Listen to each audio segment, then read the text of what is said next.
PCT 410 하리바 히닥 아시 똘라가 훈키바 포가 똘따나 훈키바 포 아니기 케나바 두 비디오 아시다 매암 미팅 타미나시 나시 준 데트 11 PCT 하파 그노가 3 시가 PCT 하파 3 하이다 PCT 시 트리트먼트 또바 하이다 히닥 3 시가 논 트리트 또바 하이디 PCT hap tanay cham cham na thagi we ida ki to tanay cham cham na thagi we ani ji nasi bogi difference la ise non treated PCT hai da ida to ta ba ani mafam da la yo ko gi baton loi ga loi thue ado baton thok bogi chang hai da percentage phong ru kya ma baton thue du wang bogi chang do sida lai ise ni ado ga PCT 410 tot pa ID 3 sigi lai ba phogi germination gi re che si ni nasi bogi result ni ko to makata na sis batai da gi sdum ure seida magi maru budi mara cha thaba germination do ni ko seida mara cha thaba gi chang je he loi ko la khini masa mu fo ba lena tina chang da gi chang ko ko sigi tre macha ani seida me am na to hoji phogi result de bi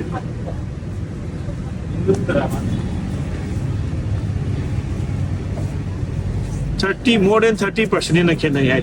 results. Nan Jun get 8 Hunba Podi Dunis Lazy, trials at Hazabado. PCT 410 Haze, Sigi Idak Totpa 3. PCT 410 Idak Totpa 3, Simaras at Tabagichang, and Hobogi germination, greenness. Silajare, Siri Mangani Kashuba, ID Ting de Kopogi, Ting de, so Nagitolaga is in Chamaga Tolagana, Sigi PCT 410 Totpo, Senefy de Solas, PCT Totpa, from the Gi, Sitre, Sele, Duga, some Tota from the Gi, I did 5 days from the Sinasumana, Sigi 6 my lady. And Sigi defense, my lady. Hidak makan amat tagi kem tahap na tenuga marasa thari chang shape de yang siko sigi traces ure PCT tot pase aduga sidana smile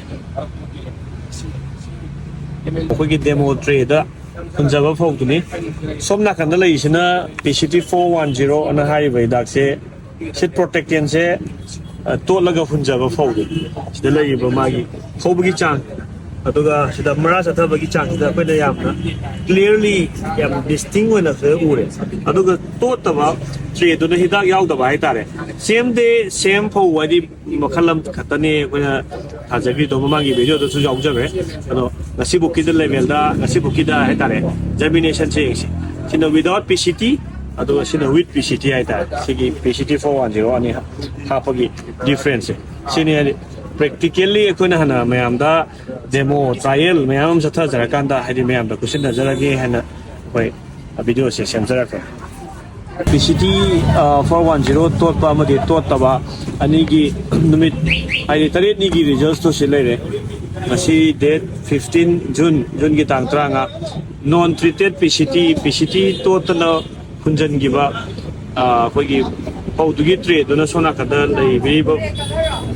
tre uiba di tre sini ko aduga PCT tot laga PCT 410 tot laga futgiba